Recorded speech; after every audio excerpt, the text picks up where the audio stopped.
Welcome to Watson's Journal. Soft-spoken tales to slow the day's thoughts and carry you toward peaceful sleep. Before we begin, tell me where in the world you're listening from tonight. And, if you wish, what's on your mind? I read every note and love keeping quiet company across distances. If this brings you peace, a like and subscribe help me make more night-bound stories. And if you'd like to support even further, you can buy me a coffee through the link in the description. Now, settle in, get comfortable, and breathe with me as we begin. The fire in the grate at 221 B Baker Street had settled, by that hour, into something deeply agreeable.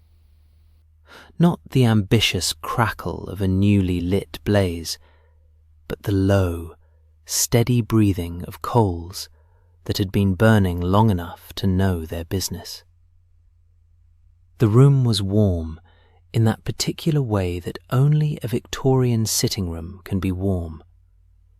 Not uniformly, not efficiently, but in pockets and gradients, so that the chair nearest the hearth was almost too comfortable, and the corner by the window was just cool enough to make a man glad he was not sitting in it.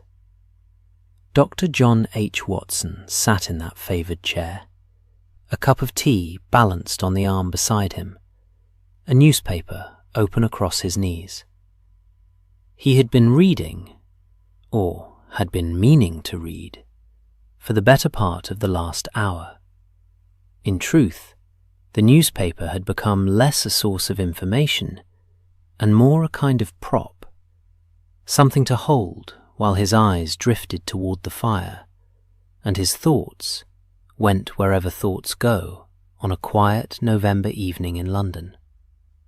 The headlines spoke of Parliament and trade figures and a shipping dispute in the eastern ports, none of which seemed to have very much to do with the warm amber light playing across the Persian rug, or the faint smell of coal smoke and old leather that clung to the room like a comfortable habit. From somewhere behind him, very softly, came the sound of a violin. Holmes was not so much playing as thinking through. The instrument, a habit Watson had long since stopped finding strange, and had begun, if he was honest with himself, to find rather soothing. The notes came slowly, feeling their way through some half-formed melody that may or may not have had a destination. There were pauses. There were single notes held longer than their neighbours, as if being examined. Occasionally, a phrase would repeat, slightly altered, as though Holmes were arguing gently with himself, and the violin were the only neutral party. Watson turned a page of the newspaper without reading it. The kettle on the hob gave a small, self-satisfied exhale. Not quite a whistle, just a murmur of steam that said the water inside was warm enough and content. The rain had begun perhaps 20 minutes earlier, a soft and patient London rain that had no particular urgency about it, only the steady intention of continuing for some time. It tapped at the window glass with the gentle persistence of someone who knows they will eventually be let in, and the gas lamp on the street below threw its light up at an angle through the wet pane, so that little wobbling shadows moved across the ceiling of the room in a slow, hypnotic drift. It was, Watson thought, exactly the sort of evening that made London bearable. There were evenings in the city, the grey, grinding kind, full of fog and omnibus mud, and the particular exhaustion that came from too many patients and too little sleep, when he wondered why any man of reasonable intelligence chose to live here at all. But then there were evenings like this one, when Baker Street wrapped itself around a person like a familiar coat, and the fire was exactly right, and the rain was on the outside of the glass where it belonged, and somewhere behind you a violin was quietly working something out, and a cup of tea was still half full and still warm, and the whole of London might have been a rumour for all the difference it made. He lifted the tea and took a sip. The violin paused. "You've been staring at that same page," Holmes said from behind him, "for approximately 11 minutes. Watson did not turn around. "I've been reading it slowly." "You've been reading it not at all. Your eyes have been fixed on a point approximately 3 inches below the headline about the railway dispute, which, given that the article continues for another 6 column inches, suggests you arrived at that point and ceased to progress some time ago." Watson folded the newspaper with the dignity of a man who will not be rushed. "Some of us," he said, "read in order to rest the mind, not exercise it." The violin resumed, a single contemplative note. "That is not what reading is for." "That," Watson replied, setting the paper on the side table, "is a matter of opinion." There was a pause. Then the melody began again, a little differently from before, warmer somehow, as though the argument had been settled to both parties' quiet satisfaction. Watson looked at the fire. The coals had shifted slightly in the grate, and one edge of the arrangement glowed a particularly vivid orange, pulsing very slowly, the way a sleeping thing breathes. Above the mantel, the clock ticked in its measured way, indifferent to everything. Mrs. Hudson's footsteps sounded on the stair, her particular footsteps, recognizable after 2 years of residence, deliberate, unhurried, with that slight pause on the 3rd step from the top that she had never had occasion to address and probably never would.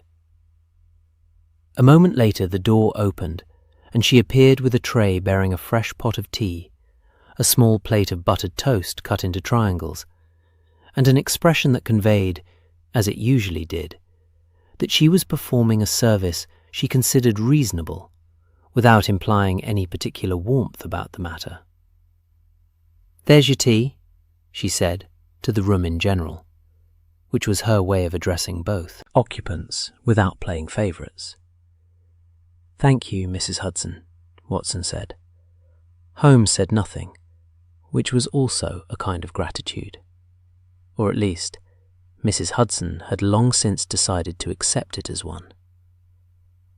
She set the tray on the table near Watson, cast a brief professional eye around the room, checking, as she always did, whether anything had been burned, dropped, or chemically altered since her last visit, and withdrew, her footsteps descending with the same measured patience. Watson reached for a triangle of toast. It was warm. The butter had melted just enough to be absorbed rather than merely sitting on the surface, and there was something about the slight resistance of the bread and the richness of the butter and the faint salt of it that was almost unreasonably satisfying. He ate it slowly, watching the fire. The rain tapped. The coals breathed. The clock ticked. Then Holmes said, quite casually, "There is something on the letter tray." Watson glanced toward the small silver tray on the writing desk near the door. There was indeed a letter on it. He had noticed it when he came in hours earlier and thought nothing of it, as letters arrived regularly at Baker Street, from sources ranging from the Scotland Yard inspector to the occasional anonymous correspondent who had heard of Holmes's methods and written in a spirit of either desperation or curiosity. "There usually is," he said. "This one is different." The violin had gone quiet. There was a quality to the silence that Watson had learned to attend to. The silence of Holmes not playing was not the same as the silence of Holmes merely at rest. It had a focused quality, a particular texture, like the moment before a doctor's diagnosis, when the information is already present, but the words have not yet been arranged. Watson turned in his chair. Holmes was standing near the writing desk, the violin held loosely at his side. He was looking at the letter on the tray, but not, Watson noticed, touching it. This was itself notable. Holmes was not, as a general rule, a man who looked at things for long, when he could pick them up and examine them directly. "You haven't opened it," Watson said. "I've been considering it." Watson rose from his chair, the warmth of the hearth following him a few steps before receding, and crossed to where Holmes stood. The letter lay on the silver tray, with an air of studied innocuousness. A cream-coloured envelope, sealed in dark wax, addressed in a small and very precise hand, to Mr. Sherlock Holmes, 221B, Baker Street, London. Standard enough, unremarkable at a glance. Watson glanced, then glanced again. The wax seal was dark, almost black in the lamplight, and the impression pressed into it was not a family crest or a monogram or any of the usual devices.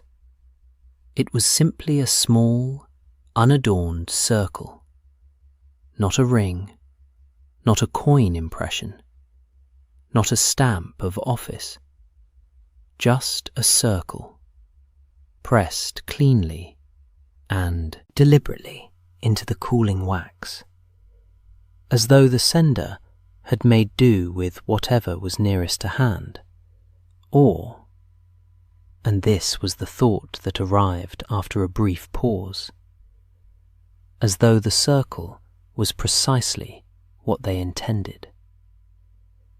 "The seal is odd," Watson said. "The seal is one thing," Holmes replied. He had still not touched the letter. "Lean a little closer. Tell me what else you notice." Watson leaned. He was not Holmes. No one was Holmes. But he had spent enough time in this room, in this company, conducting this precise exercise, that he had developed certain habits of attention that he had not possessed before Baker Street. He looked at the envelope without immediately reaching for it. He noted the handwriting, small, consistent, the letters formed with care, but without flourish, suggesting a person who thought precision more important than impression. He noted the envelope itself, good quality, not exceptional, the kind that might be purchased in any stationer's in central London without remark. And then, just at the edge of perception, the sort of thing that the nose detects before the mind has finished forming the thought. "There's a smell," he said slowly. "Yes. It's..." He tried to place it. Not unpleasant exactly, but not the expected scent of paper and ink and wax. Something older than that. Something that belonged, if it belonged anywhere, to a different kind of place entirely. "It's earthy," he said. "Damp, like soil," Holmes said. "Specifically, like river soil. The particular mineral character of earth that has been waterlogged for some time, drawn up by root systems that don't see much light." He finally reached forward and picked up the envelope by its extreme corner, holding it very lightly. "The question, Watson, is how such an envelope has come to rest on our letter tray on a dry November evening, when the nearest riverbank is a considerable distance from Baker Street, and when the person who delivered it, if the mud on the outside of the flap is any indication, appears not to have come from any direction that would explain it." Watson looked at the flap. There was, indeed, a faint smear along the lower edge, barely visible, dark, and slightly damp. He had walked past that tray not 2 hours ago and noticed nothing. But then he had not been looking, and Holmes's particular gift was that he was always, in some sense, looking. "When did it arrive?" Watson asked. Mrs. Hudson placed it on the tray some time before 7. She noted only that a boy delivered it. Young, she said, perhaps 12, with a manner she described as very serious for his age. He did not wait for a reply. He did not give a name. He was gone before she had finished reading the address. Holmes turned the envelope over once, slowly. Boys of 12 who deliver letters and vanish before questions can be asked are not in themselves remarkable in this city. But boys of 12 who carry letters that smell of river mud on dry evenings require a small degree of further attention. Watson looked at the letter. The small circle pressed into the dark wax looked back at him, saying nothing, as circles tend to do. "Are you going to open it?" he asked.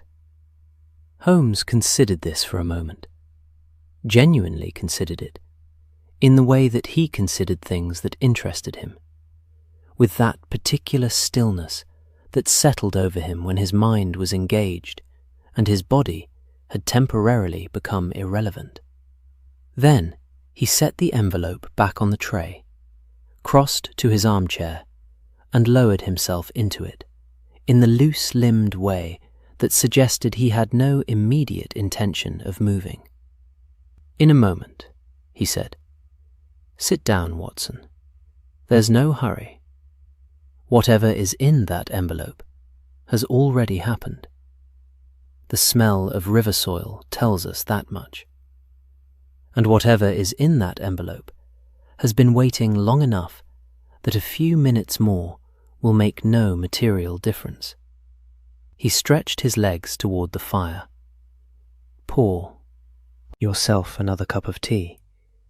The pot is fresh." Watson looked at the envelope. He looked at Holmes. He looked at the fresh pot of tea, which was, he had to admit, a reasonable argument. He sat down. He poured the tea. The fire shifted in the grate with a soft sound, and a small shower of sparks rose briefly and were gone. And the rain continued its patient work at the window, and the clock ticked.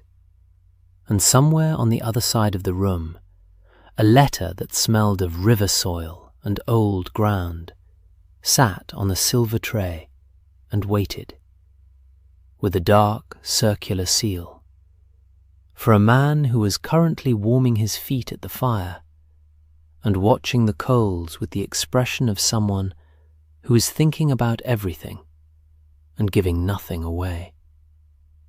The evening had been comfortable a few minutes ago. It was still comfortable. But it had acquired, Watson thought, a small and specific weight.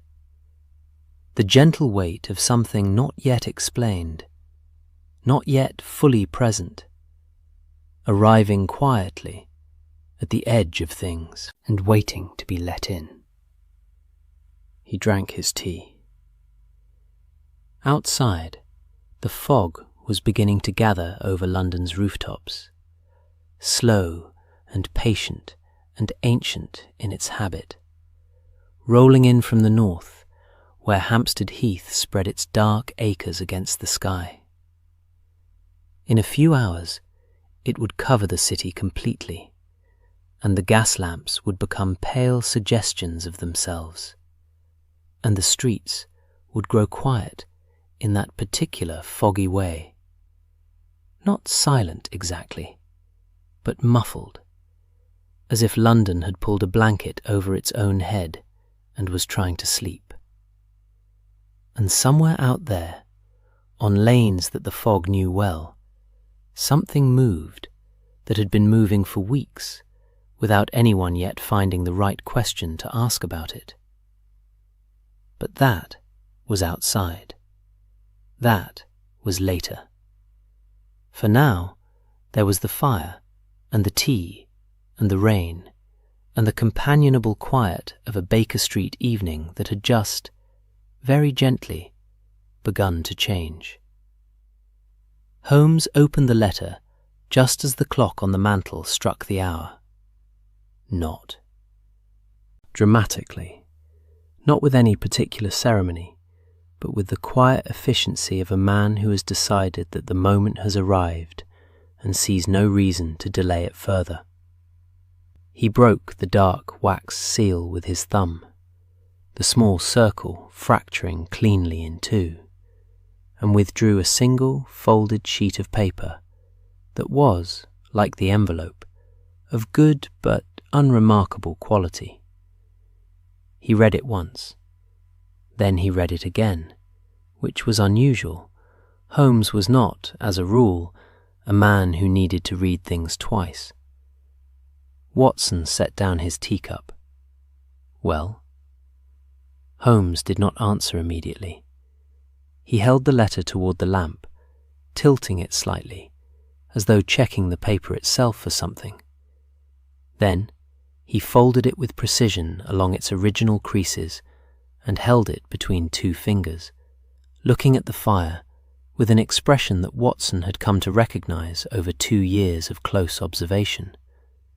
Not excitement exactly, and not concern, but something between the two, a kind of alert quietude, the expression of a mind that has just been handed a puzzle with a piece missing and is already deciding where to begin looking for it. "It is from a solicitor's clerk," Holmes said at last, "by the name of Edmund Farrow. He writes on behalf of himself, not his employer, which suggests the matter is personal rather than professional, or that he has reasons for keeping his employer uninformed. He lives in Highgate. He has a systematic handwriting and a cautious nature.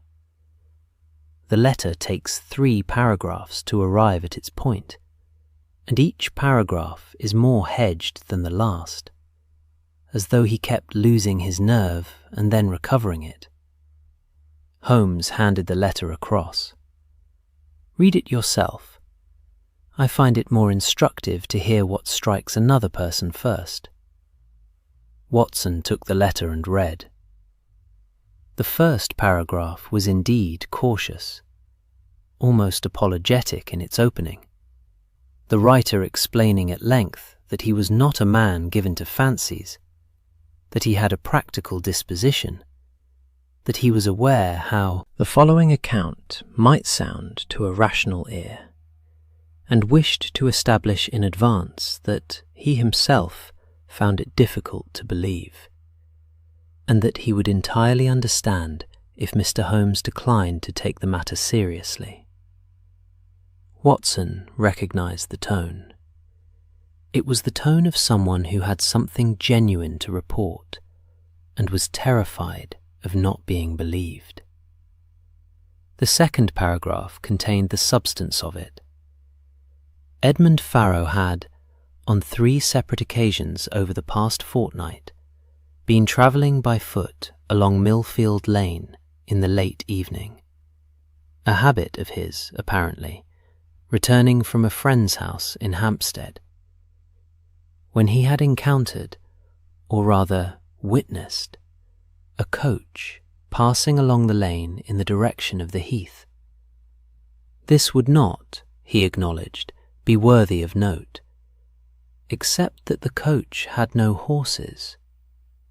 It moved at the pace and with the composure of a well-driven carriage, its wheels turning smoothly on the lane's surface, its dark curtains drawn, its lamp unlit. And yet nothing pulled it, and it made no sound whatsoever. Not the sound of hooves, which was expected and absent. Not the creak and complaint of a moving vehicle on an uneven surface, which was mechanical and inevitable. Nothing. Only the soft displacement of fog as it passed, and a cold that Farrow described with evident difficulty as not merely the cold of the November air, but something more specific. A cold that seemed to come from inside the coach itself, leaking out around the edges of the curtained windows like something contained and patient. And after it passed, Watson read, Farrow had found himself unable to account for a period of some minutes. He had been standing, watching the coach until it disappeared into the fog, and then he had been standing on the lane, still watching the place where it had disappeared. And somewhere between those 2 moments, a portion of time had simply departed. His watch, when he thought to consult it, showed a gap of between 7 and 11 minutes that he could not explain and did not remember. The 3rd paragraph mentioned, with the careful understatement of a man who has buried the most alarming detail for last, that when he arrived home on the most recent occasion, he discovered that the inner pocket of his coat, which had contained 2 letters he was carrying to post, one of them sealed, had been opened. The letters had been replaced. The seal on the private letter had been reapplied, badly, with what appeared to be different wax. Watson folded the letter and looked up. Someone read his letters, he said. Someone reads everyone's letters, Holmes replied. The interesting question is how, and under what circumstances, and why they bother to reseal them afterward, imperfectly, rather than simply taking them, which suggests they wished the theft to be undetected, but lacked either the skill or the materials to complete the deception properly. He was already on his feet, moving toward the coat rack, with the unhurried purposefulness that meant a decision had been made. We'll go to Hampstead tomorrow evening. Farrow will meet us. I'll send a note in the morning. Watson looked at the window, where the rain had thickened slightly since he'd last paid attention to it. Tonight is not an option, I take it. Tonight, the lanes will be empty of anyone worth speaking to, and full of rain, which is uncomfortable and yields nothing. Tomorrow, the fog will have returned. It always returns at this time of year. It is one of London's most dependable qualities, and we will have the advantage of Farrow's company as a guide. Holmes took his coat from the hook with the ease of someone who had already mentally dressed and departed. Then he replaced it. Tomorrow, he confirmed, in the slightly different tone of a man reminding himself. Sit down, finish your tea. There is nothing to be done tonight that cannot be done better in the morning. Watson finished his tea. The fire burned lower. The letter sat on the side table with its broken seal, smelling faintly of river soil. And the rain came down outside, and London went about its business of being foggy and large and largely indifferent, as it had been doing for centuries and fully intended to continue. They went to Hampstead the following evening, by hansom cab as far as the Heath's southern edge, where the streets began to narrow and the gas lamps grew further apart, and the fog — Holmes had been correct about the fog — had settled in with the comfortable permanence of a long-term lodger. Edmund Farrow was waiting to them at the agreed point near the top of Millfield Lane. A small, precise man in a dark overcoat, who looked exactly as his letter had suggested he would look. Cautious, relieved to see them, and slightly embarrassed by his own relief. He was perhaps 35, with the careful posture of someone who spent his professional life at a desk and his private life worrying about what other people thought of him. He shook Holmes's hand with both of his, and Watson's with one, which Watson found oddly endearing. "I am grateful you came," Farrow said in a low voice, as if they were being listened to, though the lane was entirely empty. "I was not certain. That is, I thought perhaps—" "You thought I might not take the matter seriously," Holmes said. "I take everything seriously that warrants it. And this warrants it. Walk with us." They walked.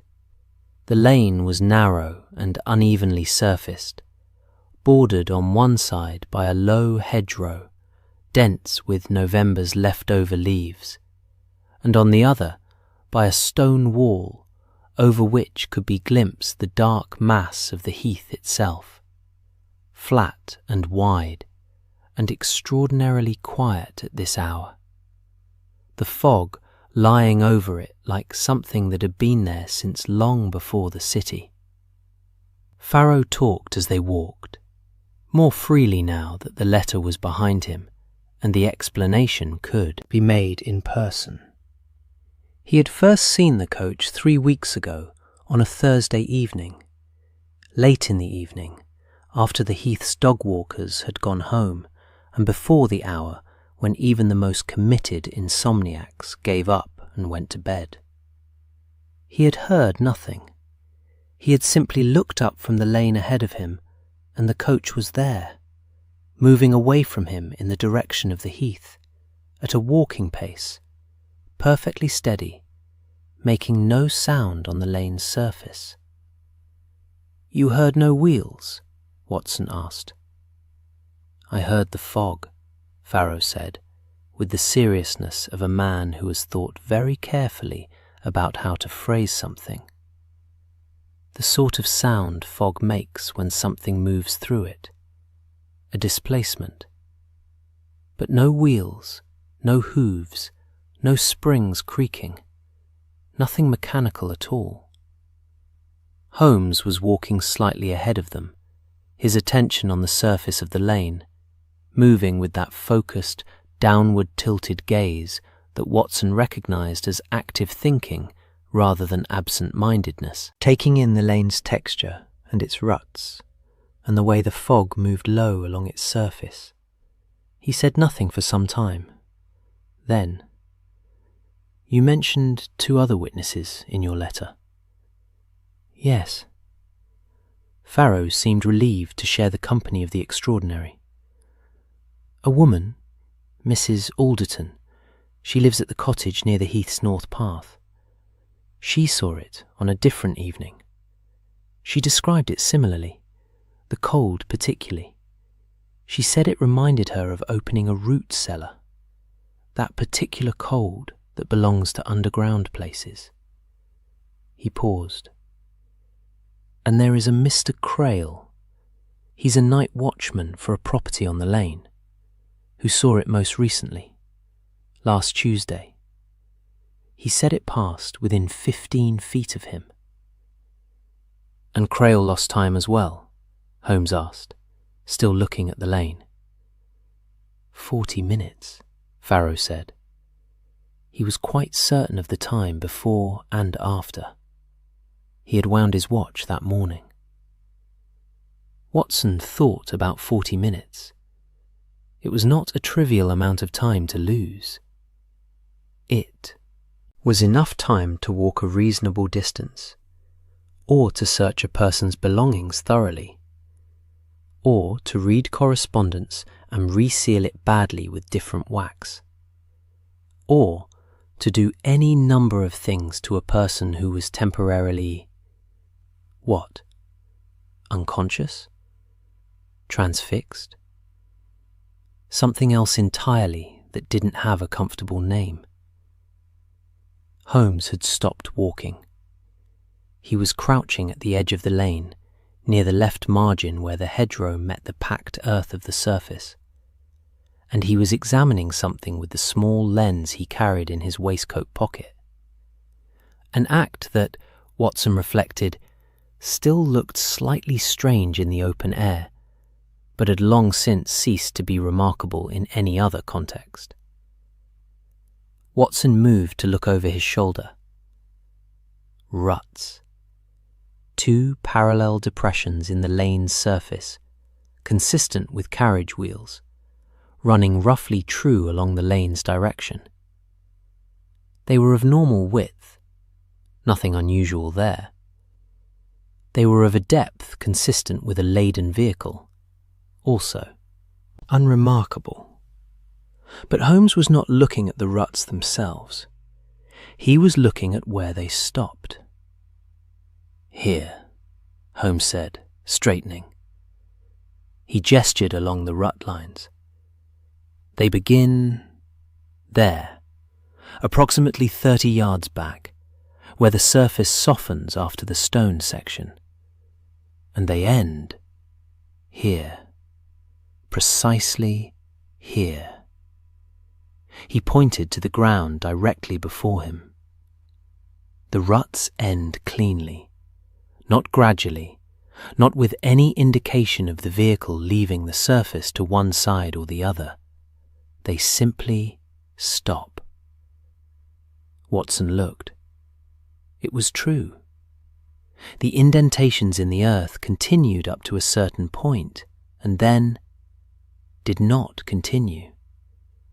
The surface beyond was undisturbed, or disturbed only by foot traffic, which was entirely different in character. As though the coach lifted into the air, Watson said, and then felt slightly foolish for saying it. As though something changed about the way the vehicle interacted with the surface, Holmes corrected, without making Watson feel any more foolish than he already did, which was one of his better qualities, which admits of several possible explanations, most of them mundane, and 1 or 2 of them requiring further investigation. He stood and walked the full length of the rut section, measuring it with his steps in the economical way he had, and Watson followed, and Farrow followed Watson, all 3 of them processing along the foggy lane in a quiet line, like something from a dream that has not yet decided what kind of dream it is. At the far end, the beginning of the ruts, Holmes crouched again. Then he moved off the lane entirely, pushing carefully through the gap in the hedgerow with a complete disregard for his coat, and Watson heard him moving in the vegetation on the heath side for a moment before he returned, brushing something from his sleeve. Compressed grass, he said. A wide area of it, consistent with a heavy vehicle having rested there. Off-road, out of sight from the lane. He looked at Farrow. Where does Mrs. Alderton live from here? Farrow pointed north, along the heath's edge. And Crail's watchman post. Farrow pointed again, west, along a different path. Holmes looked in both directions, measuring something with his expression that he did not share. Then he turned and looked back down the lane toward London, where the gas lamps were pale and smeared in the fog, and the city beyond them made its low, continuous sound, cabs and distant bells, and the river somewhere behind everything, always. "The coach," he said, more to himself than to either of them, "begins here, from the heath. It travels the lane. It stops somewhere along the lane, at which point the witnesses experience their interruption of time. It returns, presumably, to the heath, leaving no further trace." He was quiet for a moment. "A barrister," he said, seemingly from nowhere. Watson looked at him. "Farrow, your letter mentioned a barrister found dead last week. You mentioned it only in a postscript, almost as a separate matter." Farrow's expression changed, became more careful. "Mr. Aldous Prentice? Yes. He was found at his home in Flask Walk. The police are treating it as misadventure. He was known to have a weak heart. But," Farrow hesitated, "he was a cautious man by nature and by profession, and what he was about to say was clearly something he had already spent considerable time weighing. I heard, from a colleague who lives in the same street, that when the doctor examined him, there was mud in his lungs. River mud. The kind that comes from deep water." He stopped. Mr. Prentice had not been near the river. He hadn't left Flask Walk in 4 days. His housekeeper confirmed it. The fog moved over the heath in long, slow shapes. A distant church bell marked the hour, muffled by the fog into something rounded and soft, like a sound heard through wool.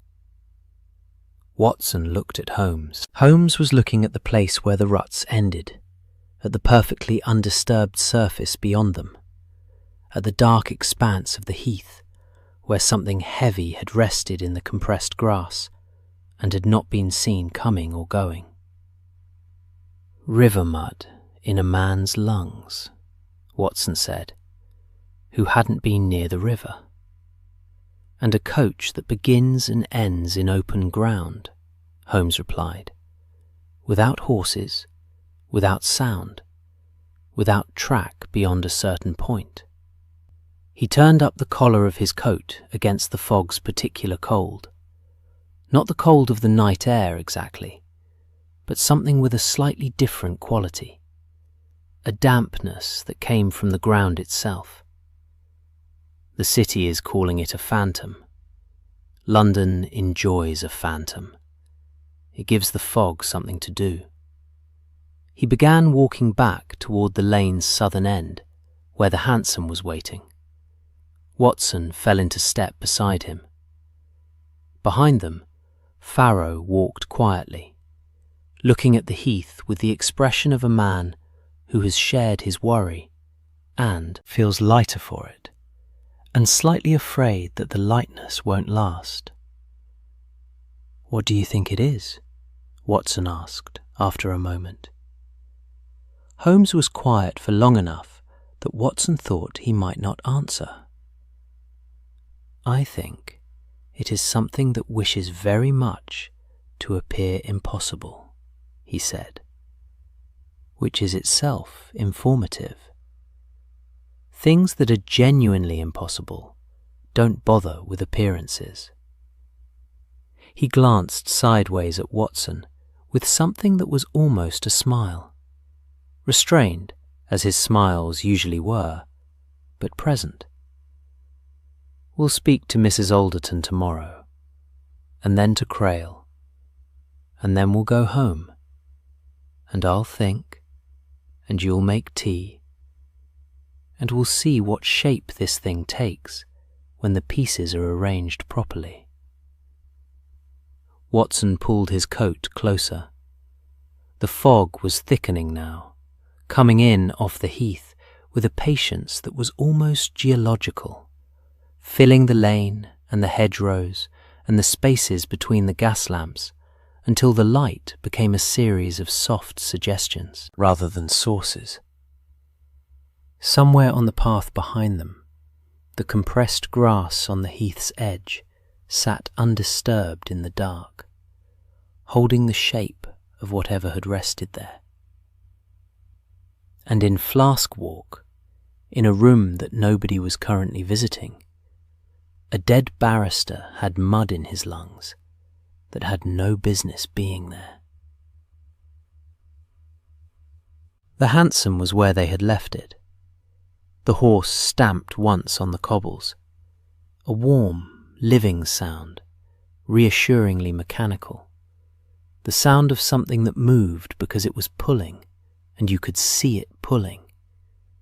And that was the only kind of mystery Watson, at that particular moment, felt entirely equal to.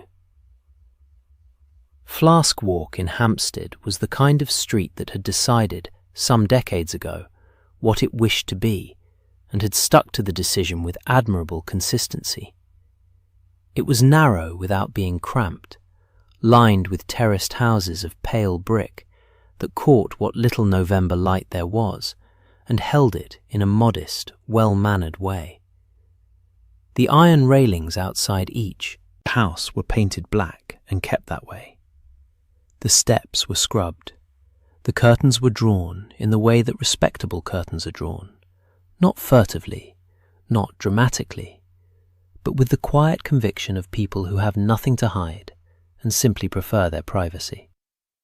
Number 14 had a wreath of dried herbs on the door that no one had thought to remove, and this small detail, Watson thought as he followed Holmes up the front steps, was perhaps the saddest thing about it. Someone had put it there weeks ago in a spirit of domestic optimism, and now the house had other things on its mind.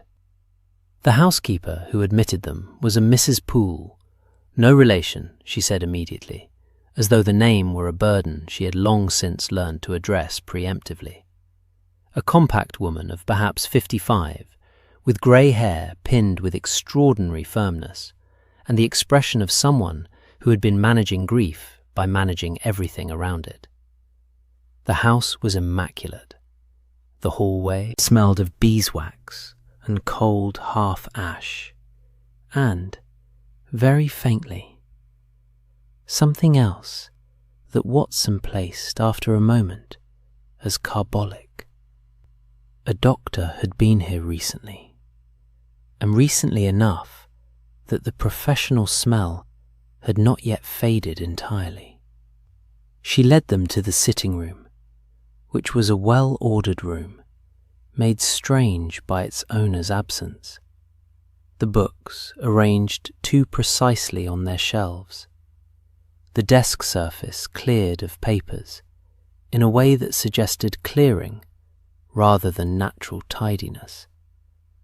A man's reading glasses folded on the side table, next to a chair that still held the slight depression of habitual use. Watson looked at the glasses. They were the kind of detail that made a death real, in a way that the facts of it did not. Mr. Prentice was a barrister, Holmes said to Mrs. Poole, not as a question, but as an opening, in the way that he sometimes began with a statement, when what he wanted was for someone to continue from it. Mrs. Poole sat very straight in the chair opposite. 31 years at the bar, she said, with the particular pride of someone who has been proud of another person for so long it has become indistinguishable from their own. Criminal law, latterly. He was very well regarded. And his health? His heart had been a concern for 2 years. Dr. Marsh visited monthly. There had been episodes. She used the word carefully, the way people use words they have borrowed from doctors and are not entirely sure they are returning correctly. But he was careful. He rested as he was told. He did not exert himself unnecessarily. He had not left the house in the 4 days before his death, Holmes said. You confirmed this to the police. I confirmed it because it was true. He took his meals here. He saw no visitors, or rather, one visitor on the Monday. A young man who came with papers from his chambers. That was the last person to call. She paused. He was found Wednesday morning. I brought his breakfast, and he was already gone. Holmes nodded, looking at the room rather than at her, in the way that sometimes appeared inattentive and was in fact the opposite. The doctor who came, Dr. Marsh, you said, he noted something in his examination. Mrs. Poole's expression shifted almost imperceptibly. He noted that Mr. Prentice's lungs were... that there was an accumulation, a sediment. She stopped. The word was clearly not hers. He said it was consistent with exposure to river water, immersion. She looked at Holmes with the directness of a woman who has spent several days thinking very hard about something and wants someone to take it from her. Mr. Prentice had not been near any river. He had not been outside this house. I would stake anything on it. I don't doubt you, Holmes said. It was one of his more useful qualities, the ability to convey conviction without warmth, which was somehow more convincing than warmth would have been. He rose and moved to the work window, looking out at Flask Walk's orderly street. The young man from his chambers on Monday, did he give a name? Hargreaves, I believe, or something of that sound. I didn't take it down. I had no reason to. What did he look like? Mrs. Poole considered. Young, well-dressed, but not naturally so, if you understand me, as though the clothes were attended to rather than worn without thinking. Dark coat. He carried a leather case for the papers. She paused again. He smelled of something. I noticed it when I took his coat, something cold and mineral. I assumed it was the fog. Watson looked at Holmes's back. Holmes was very still at the window. How long was he with Mr. Prentice? Holmes asked. Perhaps half an hour. I brought tea at the midpoint. Mr. Prentice seemed quite normal, quite himself. A little tired, perhaps. When the young man left, Mr. Prentice told me he was going to rest and didn't want to be disturbed until dinner. She folded her hands in her lap with the precision of someone keeping them occupied. I respected that. I always respected that. A pause. I should not have respected it. You could not have known, Watson said.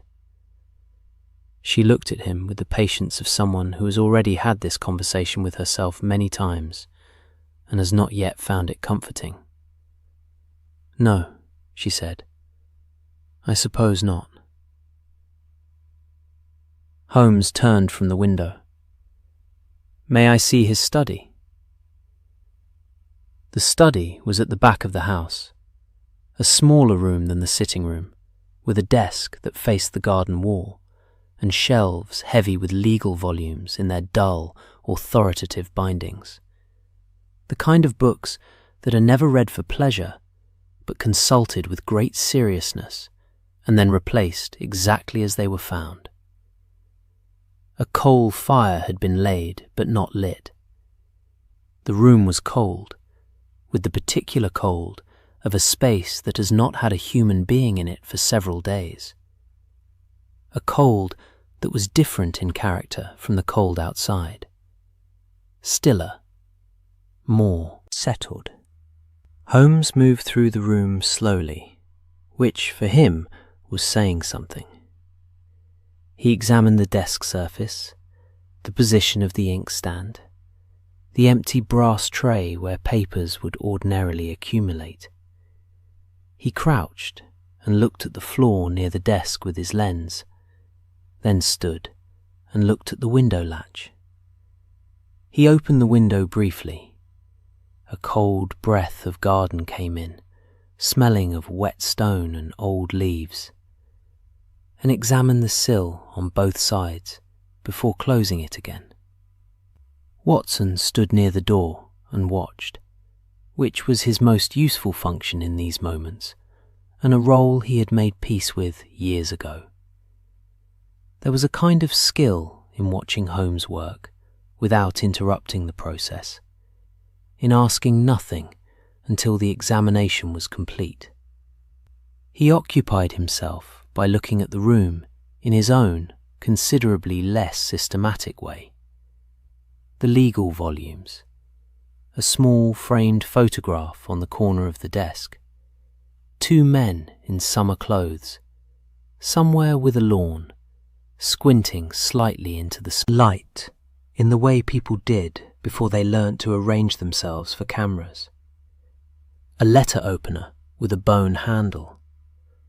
A single sheet of paper on the blotter, covered in handwriting that had the practiced density of legal notes, margin annotations, numbered points, the particular visual texture of a lawyer's working document. Watson looked at it without touching it. Most of it was the compressed professional language of the bar, abbreviated and cross-referenced. But near the bottom, added in a slightly different hand, Prentice's own, he thought, more hurried than the rest, were three words that had no obvious connection to the legal matter above them. Coach, Heath, Millfield. Watson straightened. Holmes. Holmes was at the far corner of the room, examining something about the skirting board that Watson could not identify from where he stood. He came when Watson called him, and stood beside him, and looked at the blotter without touching anything. A silence. He knew about the coach, Watson said. He had encountered it, or heard of it, or was investigating it in some professional capacity. Holmes looked at the paper for a long moment. A barrister in criminal law who takes note of a phantom coach on Hampstead Heath does so for one of a limited number of reasons. He may have witnessed it himself. He may have a client whose affairs connect to it. Or he may have been given the information by the young man from his chambers who arrived on Monday with papers and a cold, mineral smell, and left Mr. Prentice tired and in need of rest. He straightened. The word Millfield was added in a different ink from Coach and Heath. Later, possibly much later, which suggests he was gathering information incrementally. And then he died, Watson said. And then he died, with river mud in his lungs, in a house from which he had not departed. Holmes moved back toward the door, his expression carrying that particular contained quality. The look of a man who has found more pieces, but has simultaneously discovered that the puzzle is larger than originally estimated. "The mud is the thing that will not fit," he said. "Everything else admits of explanation. The coach, the lost time, the opened letters. These are the marks of a clever operation conducted by people who know what they are doing and why. But river mud in a man's lungs, in a sealed house, on a dry week in November, that is something different in kind." They thanked Mrs. Poole, who received the thanks with the same straight-backed composure with which she had received everything else, and stepped back out into Flask Walk. The afternoon had gone grey in the way November afternoons did, not gradually, but all at once, as if a decision had been made somewhere above the clouds. The street lamps had not yet been lit, and the light had that particular in-between quality, neither day nor proper dark, that made the pale brick houses look older than they were. Watson buttoned his coat. Could the mud have been introduced some other way? Medically, I mean. Something aspirated. Something... "Marsh is a competent physician," Holmes said. He identified river sediment, diatoms consistent with the Thames's lower tributaries, microscopic shell fragments, the particular mineral composition of waterlogged alluvial soil. This was not a symbolic detail, Watson. This was material fact, present in a dead man's lungs, with no mechanism to explain how it arrived there. He looked up at the grey sky for a moment, thinking. Unless the mechanism is the thing we have not yet been willing to properly consider. Watson walked beside him in silence for a moment. "You mean the coach itself?" "I mean whatever the coach actually is," Holmes said carefully, "which I do not yet know. And I am uncomfortable with not knowing. It is a specific discomfort, which is useful information in itself." They walked back toward the heath's edge, where the hansom waited. The fog was coming in again from the north, early and deliberate, rolling down through the lanes of Hampstead with the unhurried confidence of something that had been doing this for a very long time and expected to continue.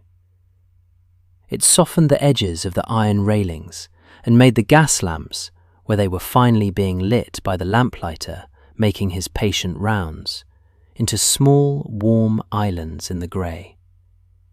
Watson thought about a man sitting alone in a cold study, writing 3 words on a blotter: Coach, Heath, Millfield, adding to them later in different ink, gathering pieces of something he perhaps did not yet understand, and would not now have the opportunity to understand further. He thought about river mud, about where it comes from and what it means, and why it should appear where it had no conceivable reason to be. And he thought about a coach moving through fog, without sound, without horses, without track, with only that cold leaking from around its curtained windows, patient and still, like something underground brought briefly above the surface. The handsome horse stamped on the cobbles. Steam rose from its back in the cooling air. It was warm and solid and entirely accounted for, and Watson was grateful for it.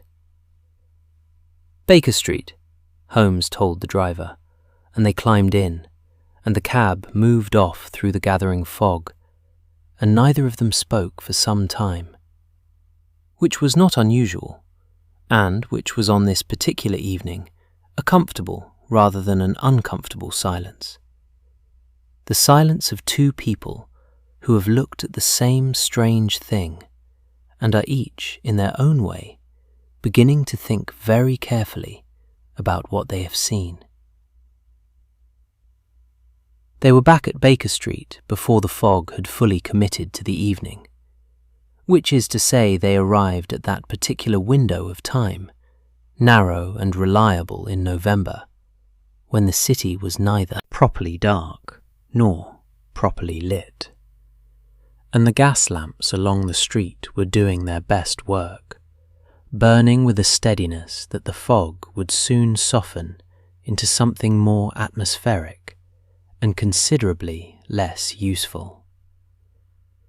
Mrs. Hudson met them in the hallway with the expression of a woman who has been managing a household for long enough to read returning footsteps and draw accurate conclusions from them. Holmes's tread, when a case had given him something to think about, had a particular quality. Not hurried, not slow, but deliberate in a way that was different from his ordinary deliberateness, as if each step were part of a calculation. She looked at Watson with the brief, inquiring look that she had developed over 2 years as a substitute for asking questions she suspected would not be answered usefully.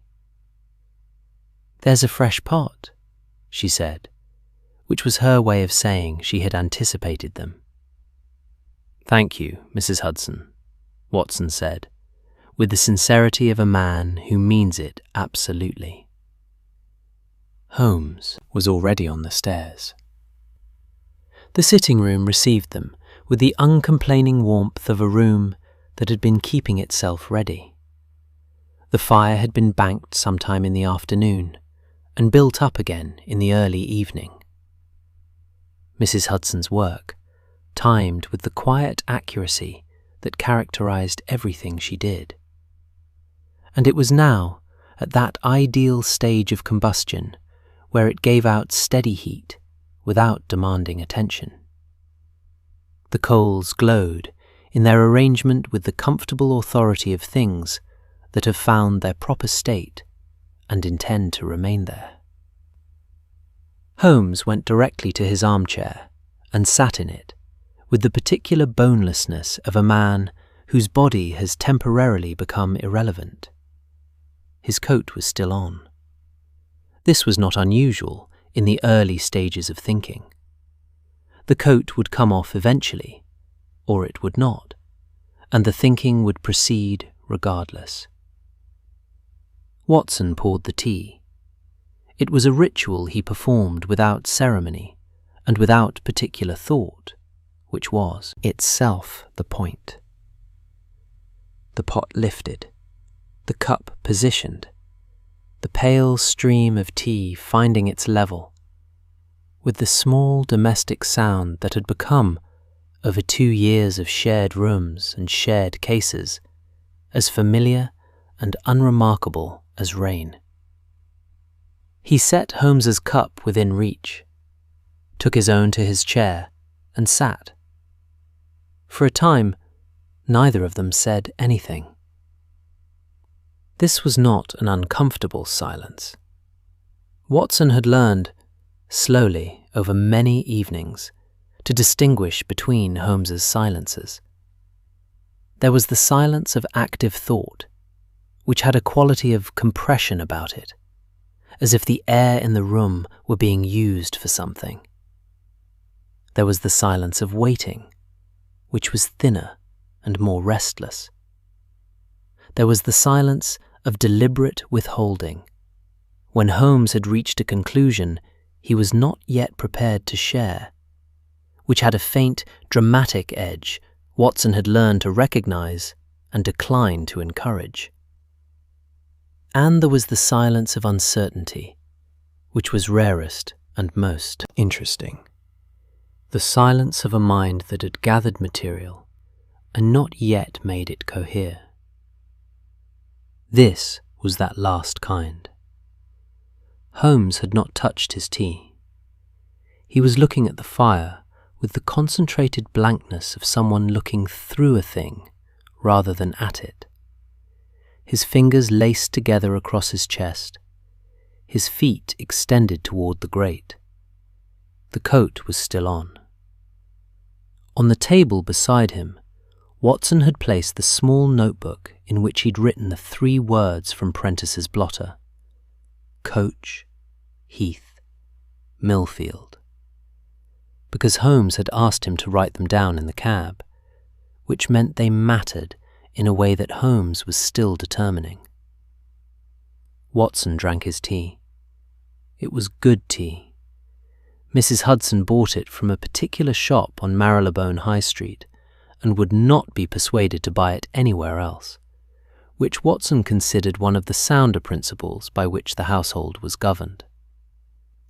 Eventually Holmes said, without moving, "Tell me what we know." This was another kind of ritual.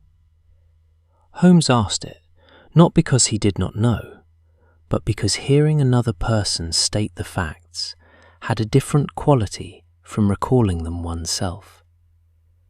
It removed certain assumptions, imposed a kind of external order, occasionally produced a detail that had slipped sideways in one's own recollection. Watson set down his cup. A coach appears on Millfield Lane on multiple evenings over the past 3 weeks. It moves without horses, without sound. Witnesses describe it at walking pace, curtains drawn, lamp unlit. After it passes, or during its passage, they lose time. Between 7 and 40 minutes, depending on the witness. In the aftermath, personal effects have been interfered with, letters opened and resealed, small valuables displaced. He paused. The coach leaves ruts that begin and end in the open lane, without any indication of how a vehicle arrived at the starting point or departed from the finishing one. Compressed grass on the heath side of the hedgerow suggests a vehicle resting off-road, out of sight. Continue. A barrister, Aldous Prentice of Flask Walk, is found dead with river mud in his lungs. He has not been near a river. He has not left his house in 4 days. A visitor arrived on the Monday before his death. A young man, well dressed in a deliberate way, carrying a leather case, smelling of something cold and mineral. The visitor spent approximately half an hour with Prentice. Prentice was thereafter tired and wished to rest. Watson paused again. On his blotter, in 2 different inks, suggesting 2 separate occasions, Prentice had written the words Coach, Heath, Millfield. Holmes said nothing. The mud in his lungs, Watson continued, was identified by a competent physician as river sediment. Diatoms, shell fragments, alluvial composition, consistent with the Thames's lower tributaries. The cause of death was recorded as cardiac failure, which is not impossible given his heart condition, but the mud has no explanation. Silence. Then Holmes unfolded himself from his chair with the suddenness of a man who has been motionless for long enough, and picked up his pipe from the mantel, turning it in his fingers without filling it. "The coach first," he said. "Wheels that make no sound on a lane surface. This is achievable. Rubber-rimmed wheels have been in use for a decade, quieter than iron on stone, though not perfectly silent. Paired with off-road approaches across the heath's soft ground, which absorbs both sound and track, you have a vehicle that appears to arrive from nowhere and departs into nothing. The ruts begin where the heath's grass gives way to the lane's compacted surface. They end where the vehicle returns to grass. This is not magic. This is engineering and geography. Watson nodded. He had arrived at something similar in the cab, but less specifically.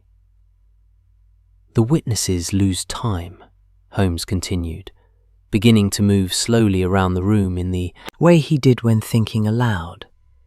Not pacing exactly, but orbiting. The fireplace, the window, the desk, the door, the fireplace again. A slow, irregular circuit that Watson had long since learned not to interrupt. This is the element that most people, including the police, find most difficult to account for, and therefore most inclined to set aside as misremembering. I do not set it aside. 40 minutes is not misremembered. 7 minutes is not misremembered. These are people who checked their watches. He paused at the window and looked out at the fog, which had now fully arrived and was pressing softly against the glass. There are compounds, chloroform being the most obvious, though there are others, some more sophisticated, that can render a person insensible or in a state of reduced consciousness for a precise period. Administered through the air, through, for instance, the cold breath leaking from a coach window, or through fog itself as a delivery medium, they would explain both the lost time and the cold that witnesses describe. Cold that has a chemical quality is not merely cold air.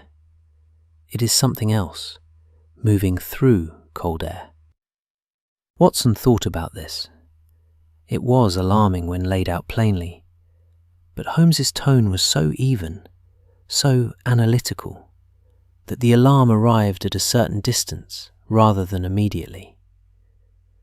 So the gang, if it is a gang, drugs the witnesses, searches their belongings, and departs before the witnesses recover.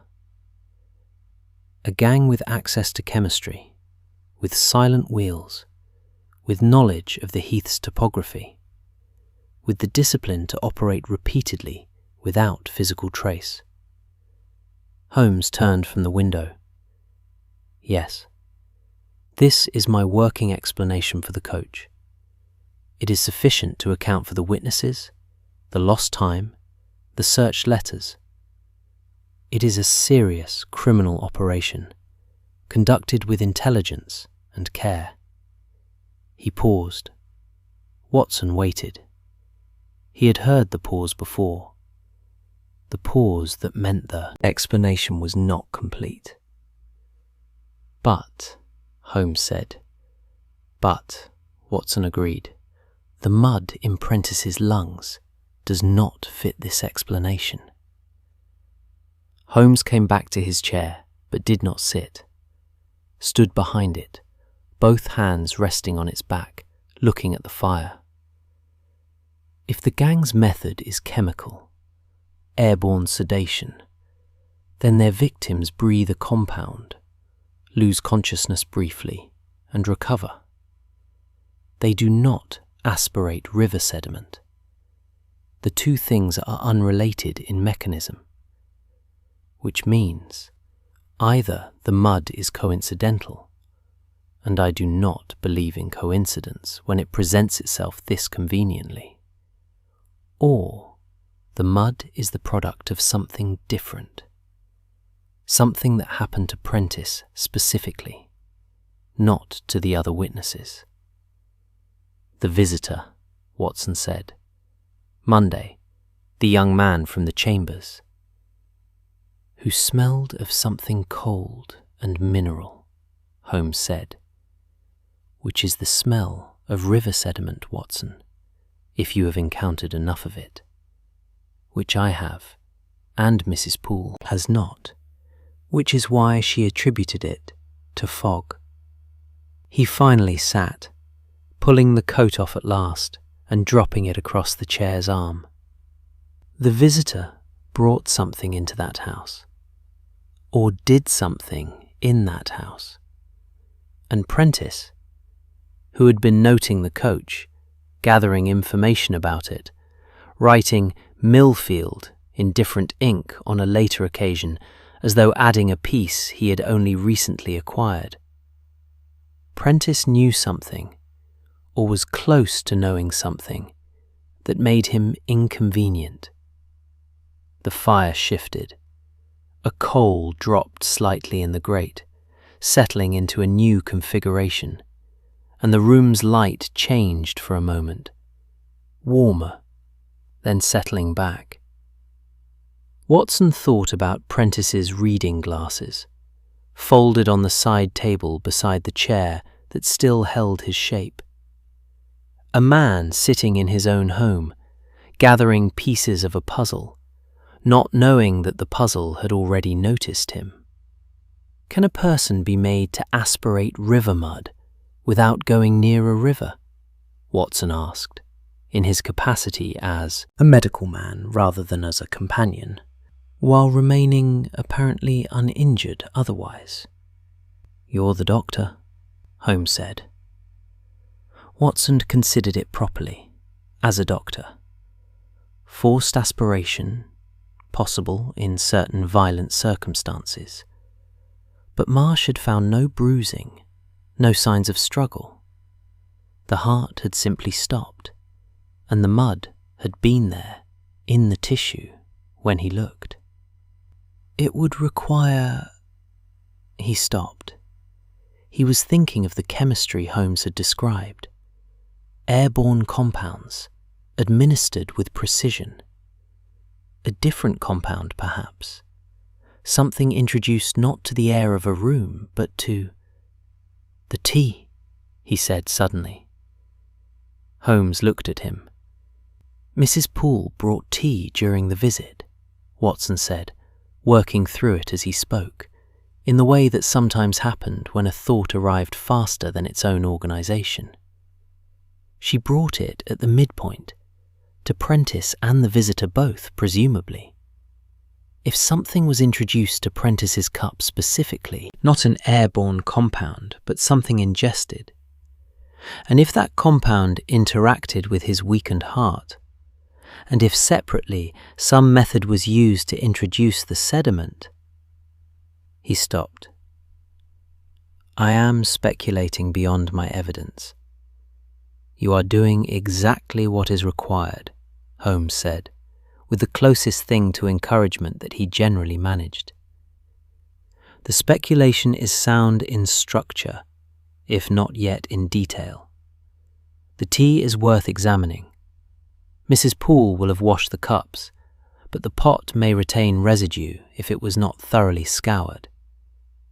He reached for his own cup, which had gone cold during the thinking, and drank it with the indifference of a man for whom temperature is a secondary consideration.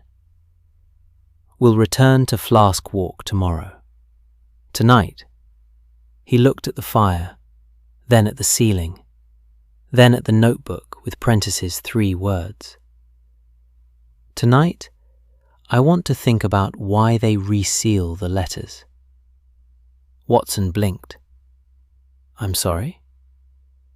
The other witnesses, Farrow, Mrs. Alderton, Crail, they have their letters searched and resealed, their belongings examined. The gang goes to considerable trouble to return everything and conceal the interference. Badly, but intentionally. Holmes's expression had the focused quality of a man pulling on a thread. They are looking for something specific. Not stealing valuables. That is incidental. They are reading correspondence, searching pockets, examining documents. They are looking for evidence that someone knows about them. They searched Pharaoh because he had written to me. He paused. They searched Prentice because he had written Millfield on his blotter. And Prentice, unlike Pharaoh, had found something they could not afford to let him keep. The room was very quiet. Rain had joined the fog at the window. A light rain, barely audible, just present enough to remind them it was there. "They know someone is looking at them," Watson said. "They have known for some time," Holmes replied. "And they have been looking back." He leaned back in his chair, closing his eyes, not sleeping, Watson knew, but thinking with his eyes closed, which was a different and more concentrated activity. "Mycroft," he said. Watson looked up. "I need Mycroft's assistance," Holmes said, without opening his eyes. "Specifically, his access to certain shipping records and his knowledge of import channels for particular chemical compounds. Some of what this gang is using does not come cheaply or easily. It has a supply chain. Supply chains have origins." A pause. "I'll write to him tonight." Watson looked at the clock. It was later than he'd thought. The evening had consumed itself in thinking, without bothering to announce the hours. Outside, Baker Street lay quiet under its fog and its rain, the gas lamps doing their patient work, the city beyond them going about its vast and largely unconscious business. He reached for the teapot. Still slightly warm. He poured the last of it into his cup and drank it, and the fire breathed its low, steady breath, and Holmes sat with his eyes closed and thought about supply chains and resealed letters and river mud, and the notebook with its 3 words lay on the side table between them, and the evening settled around Baker Street like something that had always been there and always would be. The Diogenes Club occupied a position on Pall Mall that it had occupied for some decades, and which it showed no intention of vacating. It was not the most distinguished building on the street. That distinction belonged to several of its neighbours, who wore their architecture with more obvious confidence. But it had a quality that distinguished buildings rarely possess, which was the quality of absolute self-possession. It did not need to impress. It had decided what it was, and what it was suited it, and anyone who disagreed was welcome to find another club, of which London had a considerable number. Watson had visited it twice before, both times in Holmes's company, and both times he had arrived with the faint apprehension that he might do something wrong, speak too loudly, move too suddenly, commit some infraction of the club's extraordinary rules that would result in his quiet but permanent removal. The Diogenes Club's foundational principle was silence. Not the polite, temporary silence of libraries or churches, the kind that might be broken by a cough or a page turn without genuine consequence, but a deeper, more constitutional silence. The silence of men who had decided that conversation was an imposition they no longer wished to endure, and had built a place where they were legally entitled to avoid it. No member was permitted to speak in any of the club's common rooms. Communication was conducted by note, by gesture, or, most commonly, by the shared understanding that had developed among men who spent enough time in one another's mute company to know what was wanted without asking. Strangers were not admitted under any circumstances. with the exception of the strangers' room, where speech was technically permitted, and which the club's members treated with the mild disdain of people tolerating a necessary but regrettable exception. It was in the strangers' room that Mycroft Holmes received them. He was already there when they arrived, which was itself informative. Mycroft was not a man who moved unnecessarily, and if he had moved far enough to be waiting, he had found the matter sufficiently interesting to justify the expenditure. He sat in a large leather armchair near the window, with the monumental ease of someone who has found his correct position in the world and sees no reason to alter it. He was larger than Holmes, broader and more settled, as though gravity had a greater claim on him, with the same sharp grey eyes deployed in a heavier and more comfortable face, the face of a man who has made certain concessions to the physical world in exchange for being left largely alone by it. He looked at them both as they sat, and something passed across his expression that was not quite a smile, but occupied the same general territory. "Sherlock," he said, in a voice pitched low out of long habit. Then, with the slight inclination of his head that served him for warmth, "Doctor." "You received my letter," Holmes said. "I received your letter, read it twice, and then sat for some time thinking about the particular chemical compounds you mentioned, which are not easily obtained in the quantities required for repeated use, and which narrow the field of suppliers to a manageable number." Mycroft settled more deeply into his chair, which accepted him with the equanimity of long acquaintance. "Before I tell you what I found, tell me what you know. I find your reasoning process more instructive than your conclusions." Holmes told him. He was concise in the way he was always concise with Mycroft. No unnecessary architecture, no dramatic arrangement of facts, just the facts themselves in their useful order. Watson listened, and found that hearing the case stated for the third time had a clarifying effect, the way repeated viewings of a painting eventually reveal what the painter was actually looking at. Mycroft listened without interrupting, which was his method, and when Holmes had finished, he was quiet for a moment, in the way that looked like stillness and was in fact rapid calculation. "The compound you're describing," Mycroft said, "for airborne administration, extended consciousness disruption without complete insensibility, is a refinement of something developed originally for veterinary use, livestock transport primarily. The problem with large animals is that they cannot be reasoned with when frightened, and sedating them fully creates its own complications. A compound that reduces awareness and compliance without producing unconsciousness is commercially useful."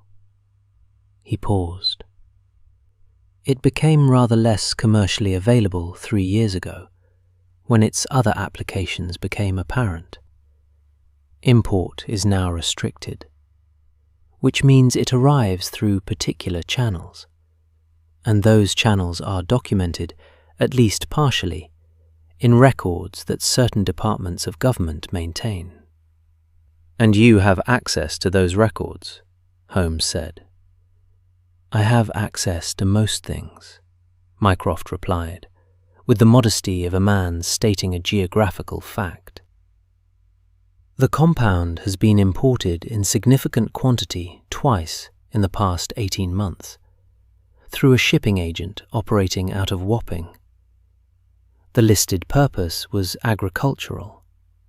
The listed recipient was a firm called Chandler and Mace, which appears in the trade directories as a supplier of veterinary medicines and which, upon examination, turns out to have an address that corresponds to a warehouse that has been empty for 2 years. Watson looked at Holmes.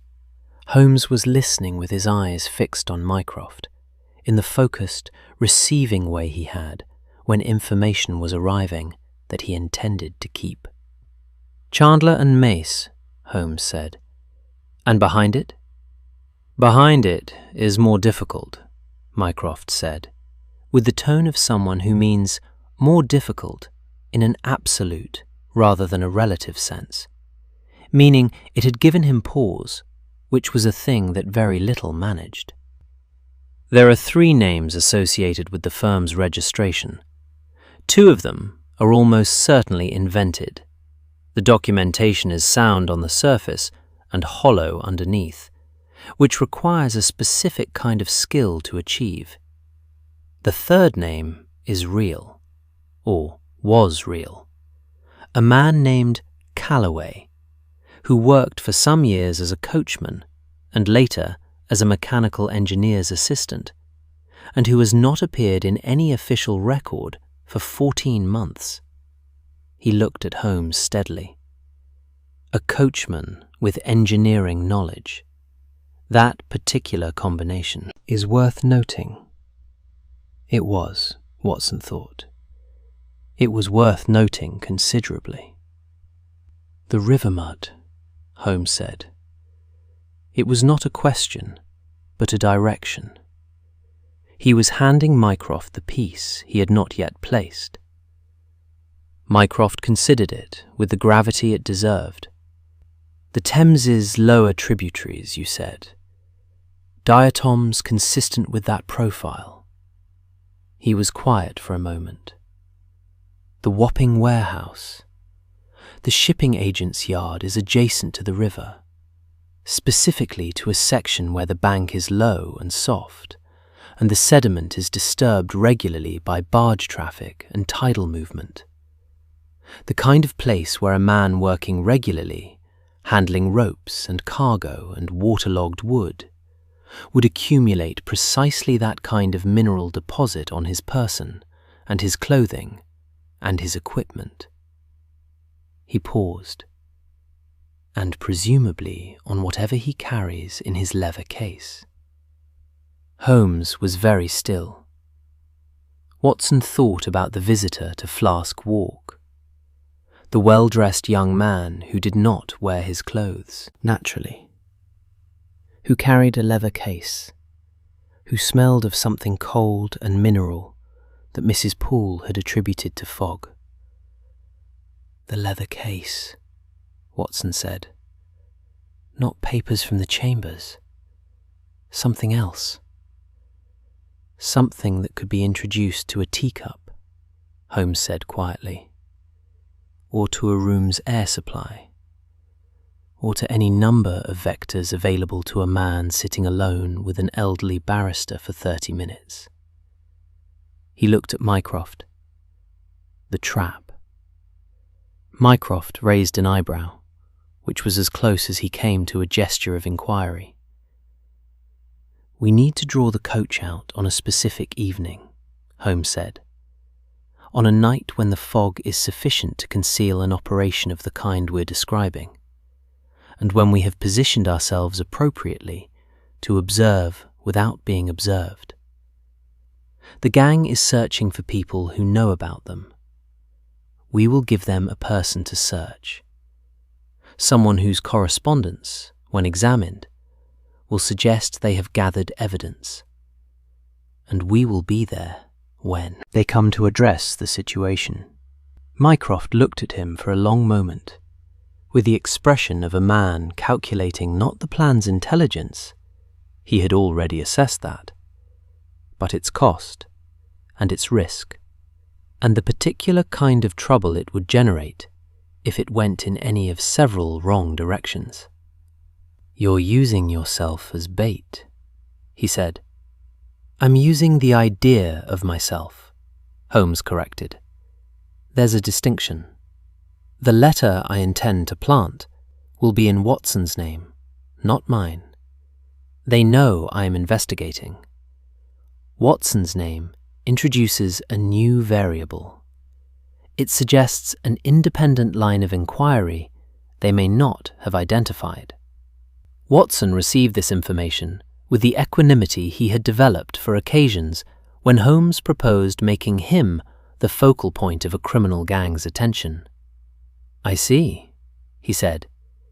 "You will not, of course, be on Millfield Lane," Holmes said, with the manner of someone who has anticipated the objection. "You will be nearby, with Lestrade's men, who will be nearby in a different sense, present but invisible, which Lestrade's men can manage adequately when properly instructed." "And when the coach appears?" "When the coach appears and positions itself, and when whoever operates it makes their approach toward the bait, a letter, left in a location consistent with someone investigating the lane, we close from 3 sides." Holmes looked at Mycroft. "I need 2 things from you. The first is the name and location of the Wapping shipping agent, as specifically as your records allow. The second is the use of one of your department's carriages for the evening, specifically one that looks entirely unremarkable from outside and can carry 4 men inside without being noticed." Mycroft looked at the ceiling for a moment, in the way he had of appearing to consult something located slightly above and behind his own head. Then he looked back at Holmes. "The shipping agent is a man named Fitch, operating from a yard on Brewhouse Lane, Wapping. He has a green door and a habit of working late." He paused. "The carriage can be arranged. When?" "Thursday," Holmes said. "The forecast is fog from the north, heavy, arriving by evening. The gang has operated on foggy nights consistently. It is their preferred condition, for obvious reasons. Thursday is the next suitable night." Mycroft nodded, with the slight decisiveness of a man closing an account. "Thursday, then." He reached for the small bell on the table beside him, which would summon a silent attendant who would bring whatever was required without being asked to explain himself. "Tea," he said, to no one in particular, and the word was absorbed into the club's deep quiet, and the request was presumably conveyed by whatever mechanism the Diogenes Club used for such things, which Watson had never quite been able to identify. They drank tea in the stranger's room, with the fog pressing at the windows of Pall Mall, and Mycroft told Holmes what else his records had revealed about Chandler and Mace. The timing of the second import, the type of vessel used, a name attached to the cargo manifest that meant nothing to Watson, but produced in Holmes the brief, focused expression that meant it meant something to him. And Watson listened and made notes in the small book he carried for this purpose, and the afternoon went quietly about its business around them. Before they left, Mycroft said, with the offhand quality of someone raising a point they have saved for the end, "The witnesses who lost time, Farrow, the woman, the night watchman, they should be kept indoors on Thursday. The gang will know the trap has been sprung when it is sprung, and their first instinct will be to close available threads." Holmes nodded. He had already thought of this. Watson could see it in the absence of surprise. "And Sherlock," Mycroft added as they rose, in the tone that only appeared when something genuinely concerned him, rare enough to be notable. The river mud. Whatever was done to Prentice. Be careful about what you stand close to. Holmes looked at his brother for a moment. Something passed between them that Watson could not read. Not warmly, not coldly, but with the specific recognition of two people who have known each other long enough to say certain things without saying them. Thursday, Holmes said. They went out into Pall Mall, where the fog was already thickening along the street's length, softening the facades of the great buildings into suggestions of themselves. The hansom was waiting. The afternoon was almost gone. In 2 days, if the forecast held, there would be fog enough over Hampstead Heath to hide anything. A coach, a trap, a man standing very still in the dark, waiting for something that had been moving unseen through the city's nights to finally hold still long enough to be seen. Watson climbed into the cab and looked out at the fog.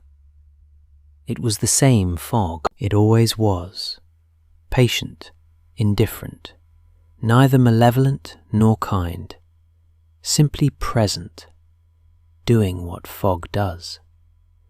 But it seemed, on this particular afternoon, to have a quality he had not noticed before, as though it already knew what Thursday held, and was practicing.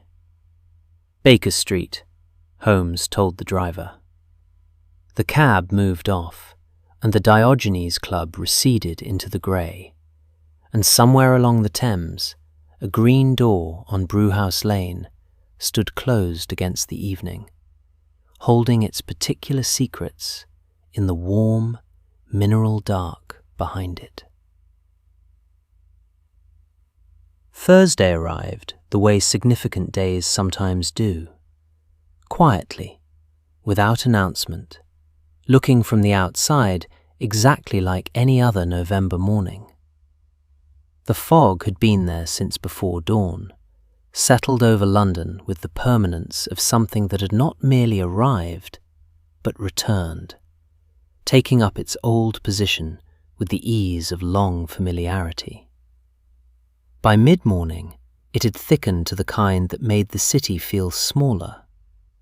Not uncomfortably so, but noticeably, as though London had drawn its edges in slightly and was keeping closer company with itself. Watson spent the day in the manner of a man who has something to do in the evening and must fill the hours before it with other things.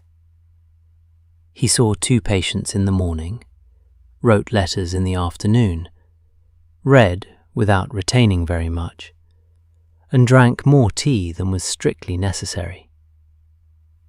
Holmes, by contrast, spent the day in a state of focused stillness that Watson had learned to interpret as intense preparation, presenting itself as calm. He sat, he thought. He made 2 brief departures and returned without explanation. And by the time the afternoon light had given up its modest effort and the gas lamps were being lit along Baker Street, he had laid out on the table near the window a set of items arranged with the quiet precision of a man who has rehearsed what the evening requires and is satisfied with the rehearsal. There was a letter, Watson's letter, written in Watson's hand, containing information about the coach and the lane and Millfield that was specific enough to be credible and alarming enough to require attention. It was sealed with plain wax. It had been aged slightly. Watson had not asked how, so that it looked like something that had been carried for a day or 2, rather than written that morning.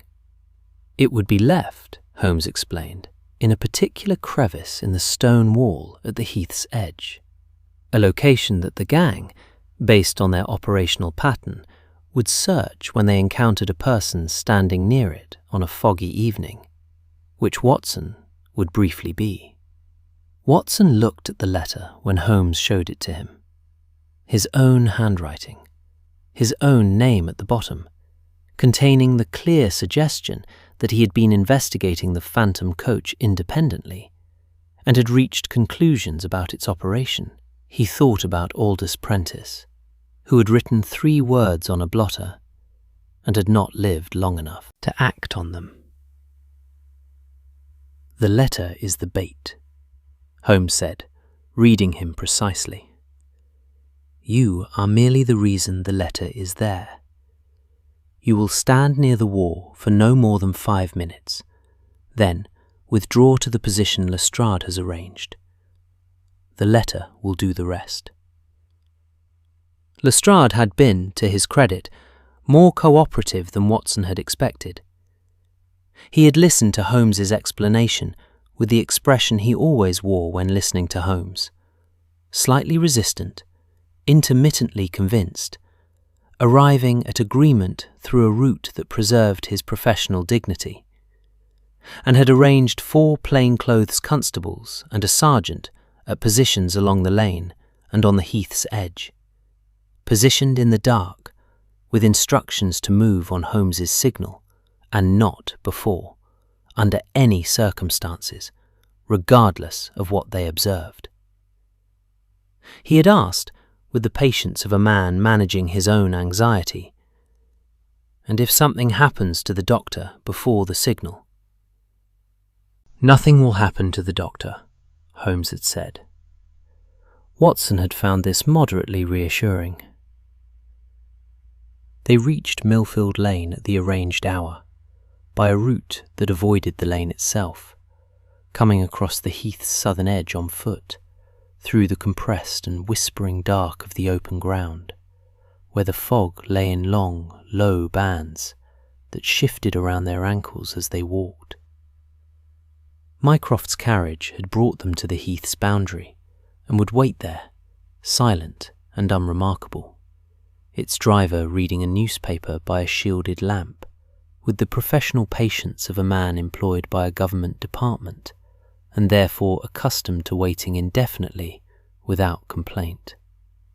The heath at night in November fog was a different kind of place from the heath in any other condition. In daylight, it was parkland, open, familiar, the kind of ground that Londoners walked on Sundays.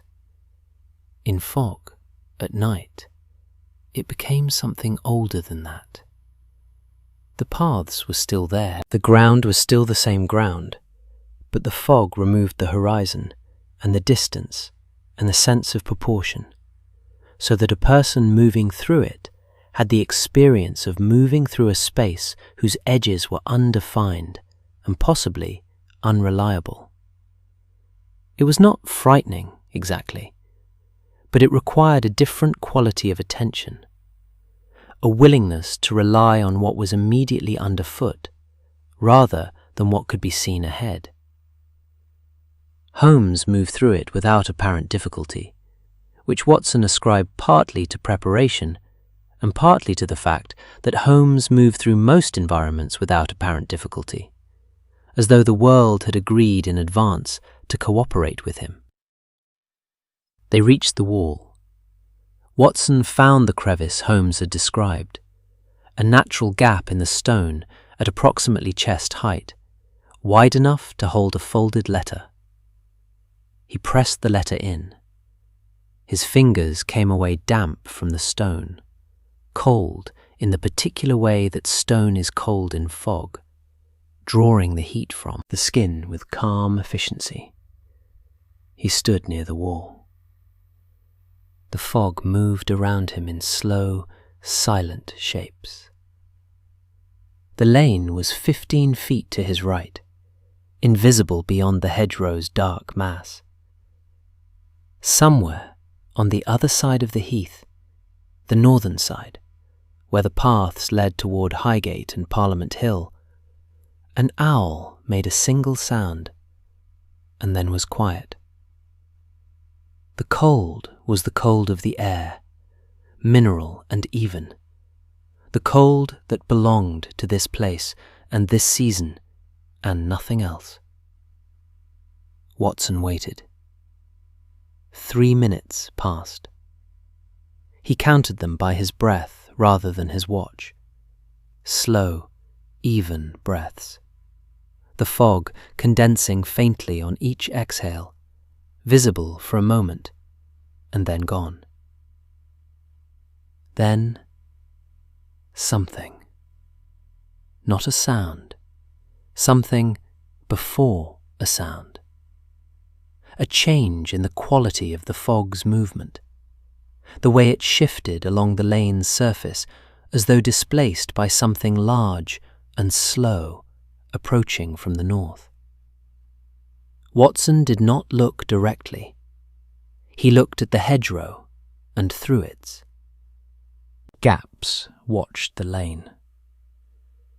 The coach came out of the fog, the way the fog itself moved, gradually, without announcement, as if it had always been there and was only now becoming visible. It was dark, a deep, practical dark, not elegant but deliberate, with curtains drawn at its 2 small windows and no lamp burning on its bracket. Its wheels turned on the lane's surface in complete silence, which, at close range, was far more unsettling than any description of the fact had prepared Watson for. A moving vehicle makes noise. This one did not. The absence had a quality, a presence of its own, the way a missing word in a sentence makes itself felt. Watson became aware, at some point in the next 30 seconds, he could not have said precisely when, of the cold. It was different from the ambient cold. It had a source. It came from the coach's left side as it drew level with the wall, leaking from around the edge of the curtained window in a way that was almost perceptible as a current, not a temperature, but a direction, something moving outward from the interior of the coach, with the patient consistency of something that had been cold for a very long time. And with it, faint, unmistakable, the smell of river soil and dark water and earth that had not seen light. Watson withdrew. He moved back across the heath's edge, away from the wall, into the fog's cover, in the direction of the arranged position. His legs carried him with the controlled steadiness of a man who has decided that steadiness is required and is producing it through an act of will rather than natural ease. Behind him, he heard nothing. No wheel sound, no footstep, no branch moved in the hedgerow. But he felt, with the unreliable and entirely credible instinct of a man who has served in Afghanistan and learned to trust his neck, that he was being observed. He reached the position, crouched beside Lestrade's sergeant in the dark, behind, a broad stand of gorse that smelled of cold earth and damp wool from the sergeant's coat. The sergeant said nothing. Watson said nothing. They watched the lane. For a long moment, nothing happened. The fog moved. The coach was somewhere along the lane, invisible from this angle. Then Holmes's signal. A brief, low whistle. The sound of a night bird. The kind of sound that was not a night bird to anyone listening for it, came from the northern end of the lane. The sergeant stood. Watson stood. From 3 positions along the lane and Heath's edge, dark shapes moved forward, with the controlled urgency of men who have been holding still for a long time and are relieved to be moving. Lestrade's voice, clipped and professional, cutting through the fog. "Hold where you are! Hold!" Watson moved with the sergeant toward the lane. The coach was stopped. It stood in the middle of the lane with the composure of something that had not decided yet whether to be caught. Wheels still, curtains closed, lamp unlit, as dark and silent as it had been in motion. 3 constables formed a loose arc in front of it. Lestrade stood to one side with a lantern that he raised now, its light pushing back the fog in a small, warm radius. Holmes emerged from the northern end of the lane and walked toward the coach without hurrying. He examined the wheel mechanisms, briefly with the lens, then moved to the door and opened it. 2 men inside, one young, dark-coated, with the hands of a man who worked near water and the careful eyes of someone calculating odds. One older, with a stillness about him that spoke of long practice at remaining unreadable. Between them, on the coach's floor, a case, leather, well used, and a small brass apparatus that Watson did not immediately recognize, but that Holmes looked at for a long time before closing the case with the deliberateness of a man making sure he has seen everything that is there. "Mr. Calloway," Holmes said to the older man, in the tone of someone completing a sentence they began some time ago. The man said nothing. "The warrant," Lestrade said from behind Holmes. Holmes stood back. Lestrade's constables moved forward.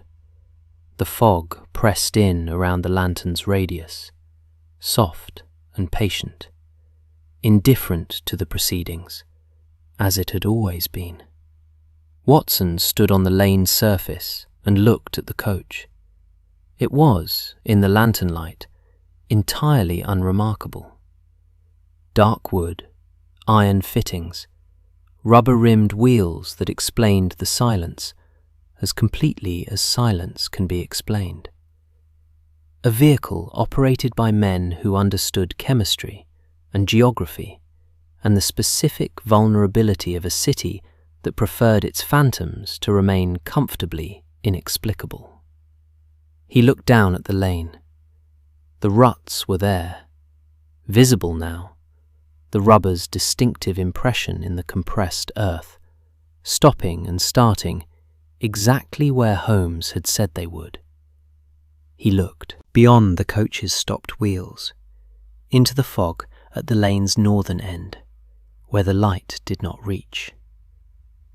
And he saw, or thought he saw, in the fog's slow movement, at the very edge of visibility, a second set of marks in the earth, lighter than the coach's ruts, older by the look of them, edges softened, floor compressed by weather, leading away from the lane's margin and into the heath's dark, in a direction that the fog swallowed completely within a few feet. He looked at them for a long moment. Then Lestrade was speaking, and the constables were moving, and Holmes was explaining something to someone in his quiet and authoritative way, and Watson turned back toward the lantern's warmth and the business of the present, which was considerable and required attention. But the marks were there. They were back at Baker Street before midnight, which felt earlier than it was, the way evenings feel earlier when they have contained more than an evening's worth of events, and the mind has not yet finished processing what the body has already moved past. Mrs. Hudson had left a tray. She had not waited up. She never waited up. which was one of her many sensible qualities. But the tray was there on the table with the quiet authority of something prepared by someone who knew it would be needed. Fresh pot, 2 cups, a plate of plain biscuits, a small dish of butter that had softened to exactly the right consistency in the room's warmth. Watson looked at it with the gratitude of the man who has spent several hours in November fog and has arrived somewhere that smells of coal fire and warm bread. He poured the tea. Holmes took his coat off without being somewhere else in his mind for once, which suggested the case had closed enough of its doors that his attention had returned to the room. They sat. Holmes explained, fully, quietly, without performance, the thing Watson had not yet completely assembled. The rubber wheels sourced from a manufacturer in Clerkenwell. Calloway's background: coachman, then engineer's assistant, then the particular criminal application of both skills. The chemical apparatus in the leather case, a dispersal mechanism, elegant in a grim way, designed to release measured quantities of the compound through the coach's window seams when triggered from inside. Enough to reduce a standing person's awareness for several minutes. Enough, in a closed room administered differently, to do considerably worse to a man with a weakened heart. Prentice had been silenced specifically. The others had merely been searched. The letters they were reading, Watson said, were looking for my name, Holmes confirmed, or yours, or any indication that the operation had been identified by someone with the means to act on the knowledge. They found Farrow's letter to me, which told them I was aware. They found Prentice's notes, which told them he was close. He drank his tea. They were not phantoms. They were careful, frightened people doing a criminal thing and trying very hard not to be caught. And now they are caught, Watson said. And now they are caught, Holmes agreed. The fire breathed. The rain had stopped some time during the cab ride home, and the night outside was quiet. The particular quiet of London after fog, when the city seems briefly surprised by its own outlines, rediscovering its edges. Watson looked at the fire for a while. Then he said, carefully, "The second set of tracks." Holmes was quiet for a moment. Not the quiet of a man who had not seen them. The quiet of a man who had seen them and had been deciding, since the lane, what to do with the fact. Older, Holmes said. Lighter. A different wheel width. Narrower than a coach. Possibly a small cart, or something of similar proportion. He set down his cup. Leading north across the heath into the fog. Not fresh. Not made Thursday. He paused. Made, by my estimate, sometime in the last week, before we set the trap, before Calloway and his man knew we were coming. Watson thought about this. So whatever made them, he said, was not Calloway's operation. No, Holmes said, it was not. The fire shifted in the grate. A coal settled with a soft sound, and the room's warmth gathered itself and continued, unhurried, as it had been doing all evening. The clock ticked.